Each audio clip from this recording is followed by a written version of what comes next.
filles, j'espère que vous allez bien et bienvenue pour une nouvelle vidéo. Comme vous avez pu le voir sur le titre, aujourd'hui ça sera un chit chat girl talk où je vais parler de dépression postpartum ou plutôt de dépression maternelle, parce que la dépression qui est liée au fait d'avoir des enfants, au fait d'avoir une vie de famille, un foyer à gérer, ne touche pas juste les femmes qui viennent de donner la vie, ça touche toutes les femmes. Et aujourd'hui je suis là pour démystifier ce tabou, notamment dans notre communauté à nous, la communauté noire et par extension la communauté asiatique et la communauté maghrébine, qui sont considérées comme des communautés fortes qui n'expérimentent pas ce genre de choses, et si ils expérimentent ce genre de choses sont considérés comme des babtous fragiles. Et surtout à liker, commenter cette vidéo après l'avoir vue dans son entièreté, à la partager, à la montrer à toute femme qui se sentira mal par rapport à ça, à faire un tour sur mon site internet Ajafit, du coup, à prendre votre petit programme et votre détox Power Slim. Et sans plus tarder, c'est parti. Les filles, afin de combattre un problème, notamment la maladie, la dépression en l'occurrence, il faut savoir l'admettre, surtout encore une fois dans notre communauté, parce que c'est quelque chose de très tabou. Dès qu'une personne va se sentir mal, va avoir certains troubles, notamment des troubles psychiatriques, on va directement l'insulter de bouffou, de fille folle, et le manque de reconnaissance de ces maladies-là, de ces troubles-là, fait qu'il y a des vies qui sont gâchées, alors que avec un traitement, avec un accompagnement, je vous assure que ces personnes-là n'auraient pas eu cette destinée. Notamment, vous savez, quand on est une femme, on vient d'avoir un enfant, ou même au-delà de ça, dans la sphère maternelle, quand on a des enfants, on a un foyer à gérer, un quotidien à gérer, une routine à gérer. C'est pas facile, surtout de nos jours. Et laissez-moi vous expliquer quelque chose. Vous savez, tout ce qui est féminisme, qui nous a permis en fait de faire pas mal de choses, d'aller à l'école, de faire l'université, d'avoir un travail, d'avoir un chéquier sans avoir l'autorisation de notre mari ou de notre papa, nous a apporté beaucoup de liberté. Cependant, pour apporter cette liberté-là, il a fallu rejeter une éducation traditionnelle et basée sur nos instincts animaux, nos instincts par rapport à notre genre, par rapport à notre sexe, ok. Cependant, quand nos instincts les plus animaux ressurgissent, on se retrouve dans les problèmes. Je vous explique pour les personnes qui n'auraient pas compris.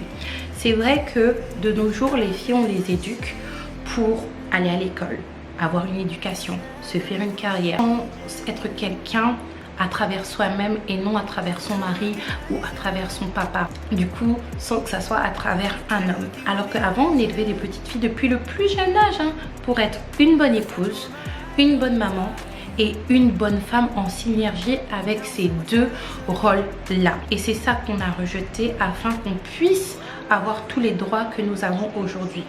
Mais quand notre envie de faire un enfant, du coup de fonder une famille, ressurgit à un certain âge, on se trouve totalement dépassé, parce que on ne sait plus être une femme, une épouse, et on ne sait plus être une maman.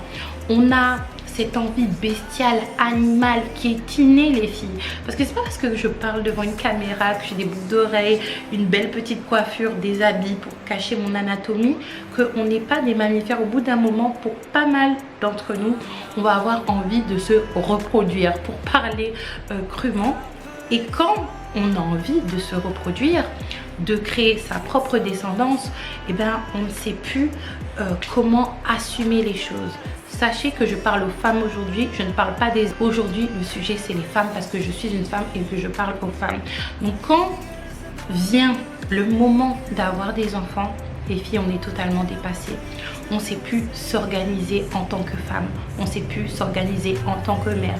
Et quand on se sent dépassé, déjà qu'il y a la chute des hormones qui peut nous chambouler, la dépression vous guette. Pourquoi? Parce qu'on ne sait plus faire. Et comment c'est que j'ai réalisé cela? Vous savez, avant d'accoucher, ma maman m'a dit: Aïka, il faudra que tu fasses attention, parce que là tu vas avoir 3 enfants, et qui dit 3 enfants dit famille nombreuse. Les filles, quand elle m'a dit ça, j'ai éclaté de rire, comme je vous l'ai déjà dit. Mais quand elle est partie, je me suis rendu compte que c'était vrai, et je me suis rendu compte que j'étais totalement dépassée. Et vous voyez, j'ai vu la différence entre moi, qui a petit âge quand même, j'ai 19 ans plus 10 actuellement, du coup, et ma maman. Parce que ma maman fait partie de l'ancienne génération où certes, elle a une certaine éducation, mais elle a été élevée en partie pour être une femme et pour être une mère. Donc ça fait que les filles, il y avait vraiment une différence au niveau de la dynamique de la maison quand elle était là. Alors que ma mère, elle est beaucoup plus âgée que moi du coup. Dès que je me levais, ma mère était déjà levée, elle était déjà pouponnée, le petit déjeuner était déjà prêt, tout était propre, tout était organisé. Et alors que le petit déjeuner n'était même pas entamé, il y avait déjà du coup le midi qui commençait déjà à être prêt à 7 h du matin. Je ne sais pas si vous en rendez compte. La routine des enfants était vraiment très bien cadencée, la maison était propre et en plus d'être pouponnée, ma mère elle avait le temps de faire ses affaires de femme, que ce soit ses démarches, que ce soit ces petites choses qu'elle a à faire à gauche à droite. J'avais déjà remarqué cette chose là quand j'avais regardé une vidéo de Samzira avec Fanny Negesha où elle disait en fait que elle, sa grand-mère, parce qu'elle a été élevée par sa grand-mère, elle ne l'avait jamais vue en fait pas apprêtée. Et on n'a plus cette éducation là malheureusement, parce que c'est vrai que la libération de certaines choses nous a apporté beaucoup de choses, mais avec le recul et étant maman de 3 enfants actuellement, je pense qu'il aurait fallu un mix des deux en fait. Comme ça les filles, les femmes qui veulent devenir maman par la suite ne sont pas lésées et les femmes qui ne veulent pas d'enfants ne sont pas lésées non plus. Et si elles changent d'avis en cours de route, et c'est pas obligé de changer d'avis, elles ont déjà toutes les armes pour affronter la maternité. La maternité, je vais pas vous mentir les filles, c'est très compliqué. Moi, quand ma maman est partie, en plus des petits soucis que vous connaissez déjà pour les personnes qui me suivent sur Instagram, ça a été très difficile. Ma mère a laissé la maison clean, tout le linge était fait, toute la vaisselle était faite, tout était vraiment quadrillé au millimètre près. Déjà le fait d'être seule, parce que je suis quelqu'un qui vit une vie assez solitaire, m'a plombé le moral. Quand on vient d'avoir un enfant, on a envie d'être entouré, on a envie d'être soutenu, on a envie d'être supporté entre guillemets. C'est d'ailleurs pour ça que moi, pour chaque grossesse, ma mère elle vient, ou carrément je vais chez ma mère, parce que c'est pas forcément évident pour les femmes qui sont boulimiques de travail, qui aiment bien faire des choses à gauche à droite. C'est pas évident de se retrouver dans une situation où tu ne fais rien.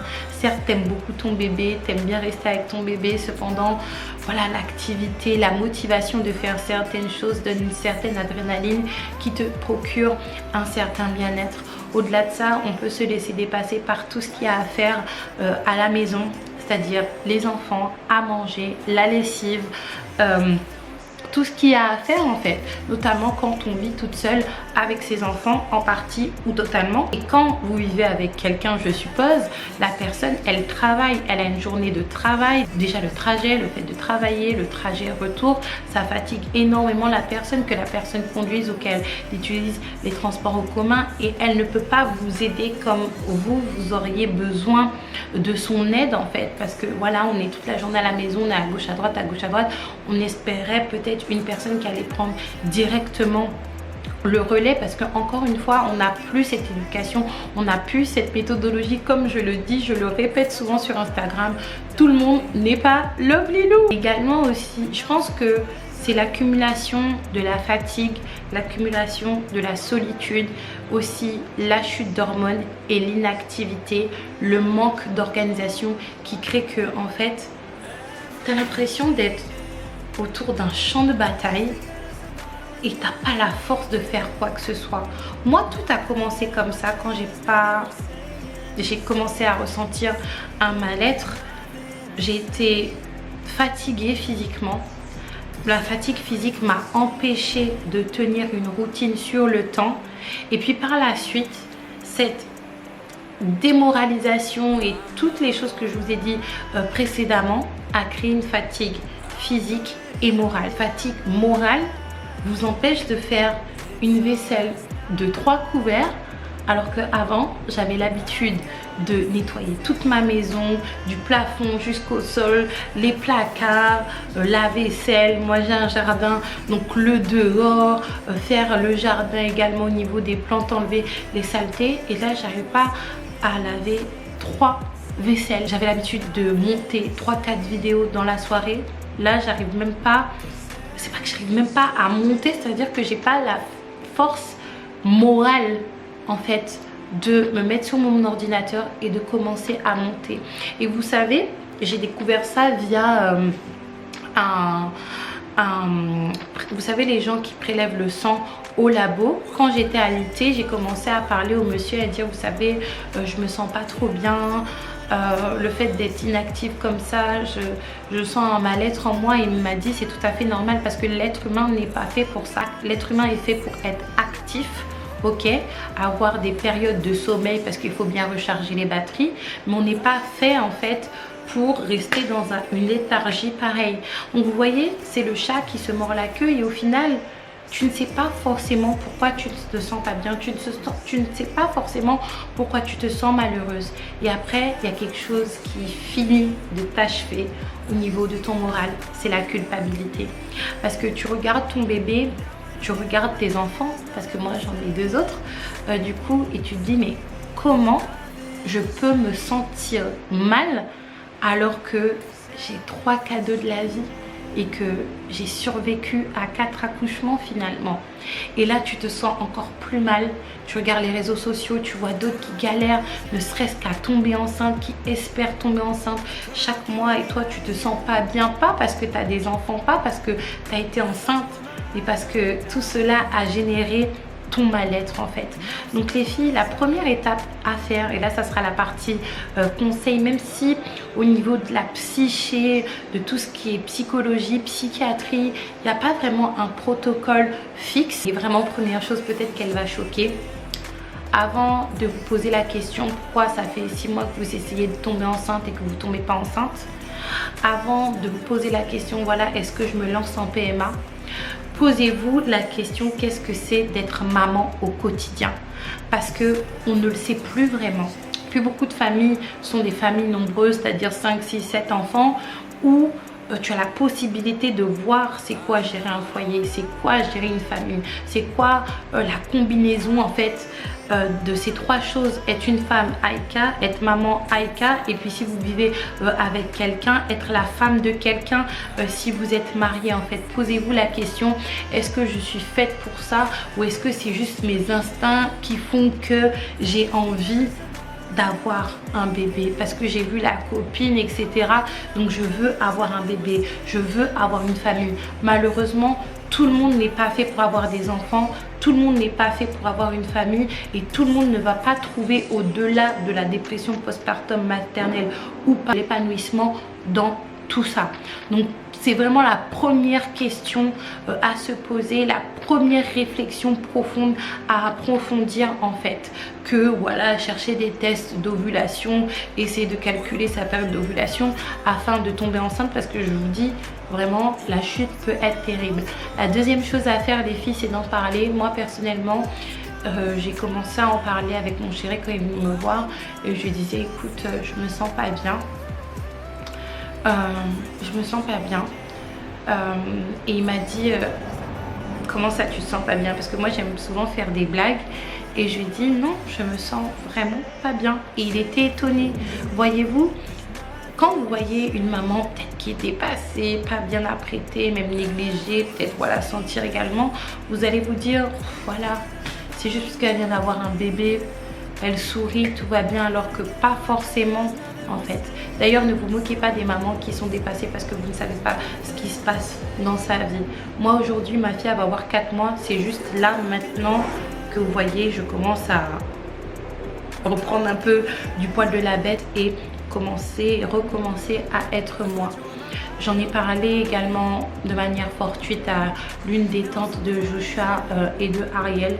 Elle m'a dit il faut que tu puisses en parler. La deuxième chose, si vous avez la possibilité les filles, et je n'ai pas du tout de partenariat concernant cela, de faire appel à des prestations de services qui va vous permettre de vous alléger au niveau des tâches ménagères, que ce soit le ménage, que ce soit voilà, le linge, que ce soit la vaisselle, que ce soit le jardinage, tout un tas de choses en fait pour que vous puissiez vous reposer reposer et pour que vous puissiez profiter de votre postpartum, de profiter de votre bébé et de profiter de cette nouvelle synergie avec une nouvelle personne. Moi personnellement ça a été un petit peu compliqué parce que du coup moi je voulais, vous savez que Mimi du coup elle n'a pas le même papa que Joshua et Ariel et je voulais que mes enfants ne se sentent pas lésés en fait. Et là j'ai l'impression d'avoir un petit peu péché dans le sens où j'étais tellement déprimée et pas bien que je restais couchée avec Mimi, mais Joshua et Ariel, voilà, c'était un petit peu compliqué. Là ça va mieux, surtout que la famille de Joshua et Ariel est très impliquée, mais c'est vraiment important de faire appel à de l'aide extérieure. N'hésitez surtout pas, et je vous mettrai les sources et je vous mettrai les ressources en barre d'infos, de consulter un professionnel de santé. C'est bien d'aller sur internet, c'est bien de regarder les témoignages de XY, cependant il n'y a rien de mieux que de consulter un professionnel de santé qui vous donnera les pistes concrètes de manière générale, mais par rapport à votre cas également. Et les filles, même si ce n'est pas le moment et que vous ne vous sentez pas bien, essayez, et Mimi est en train de se réveiller, de mettre en place une routine. Parce que c'est... Est-ce que vous voyez ou pas? C'est ça. Là, je prends un moment pour moi, pour faire ce que j'aime. Et regardez, après, quand tu te sens pas bien, tu es dans une période de déprime, ton bébé, il te regarde juste en souriant parce qu'il a besoin de te voir. Et tu culpabilises. Viens mon bébé d'amour. Viens voir maman. Ouais. Et là, elle rigole parce qu'elle sait que maman va la froid. Tu rigoles. Ouais. C'était la vraie vie les filles. Du coup, Mimi, elle avait besoin de sa maman. Donc j'étais en train de vous dire justement par rapport à ça, créer une routine en fait. Créer une routine du matin, du soir, du coucher, tout en fait. Inspirez-vous des vidéos qu'il y a sur YouTube. Vous savez, les morning routines, night routine, bedtime routine, etc. Certes, c'est fait pour faire beau sur YouTube. Cependant, il y a une raison pourquoi on fait ce genre de vidéo. Parce que si vous voulez que votre vie fonctionne bien, en tant que maman, il faut que vous ayez une routine. Moi, je vais pas vous mentir que ma routine n'est pas du tout mise en place. Avant, j'avais une routine bien définie pour mes enfants. Ils allaient au lit à telle heure, ils se réveillaient à telle heure, je faisais à manger à telle heure, je faisais le ménage à telle heure. Là, on est un petit peu dans un flou artistique, mais bon, petit à petit, quand j'aurai déménagé, si Dieu veut, tout va rentrer dans l'ordre, ok? Mais c'est vraiment très important de le faire, notamment pour les mamans qui allaitent, parce que quand vous allaitez, bon, c'est bébé qui décide, c'est un petit peu anarchique.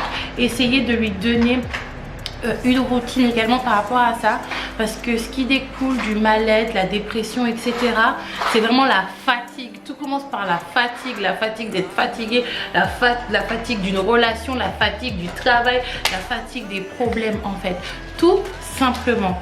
Moi personnellement, actuellement ça va beaucoup mieux. De toute manière, je pense que ça se voit en fait.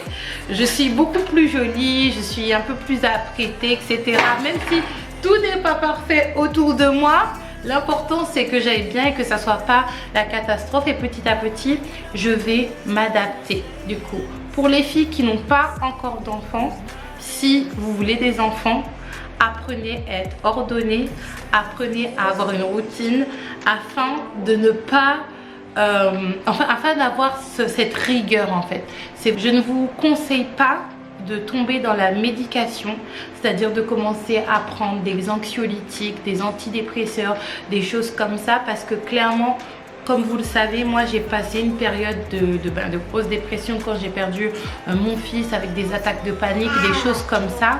Vous savez, quand on m'a prescrit du Lexomil ou ce genre de produit là, en fait mon corps il était en crise, mais j'étais tellement fatiguée, je pouvais pas exprimer cette souffrance, cette panique, cette angoisse, tout simplement parce que c'était pas anesthésié. Je sais pas comment vous expliquer en fait, mais ça m'a servi à rien. C'est vraiment un travail sur vous que vous devez faire. J'espère que cette vidéo vous aura plu. Désolée de la luminosité, elle a été un petit peu saccadée étant donné qu'il y a Mimi qui m'a appelé entre temps à plusieurs reprises. Et oui, c'est ça la vie de maman. N'hésitez surtout pas à liker, commenter, partager cette vidéo. Moi je vous fais un gros bisou et je vous dis à la prochaine.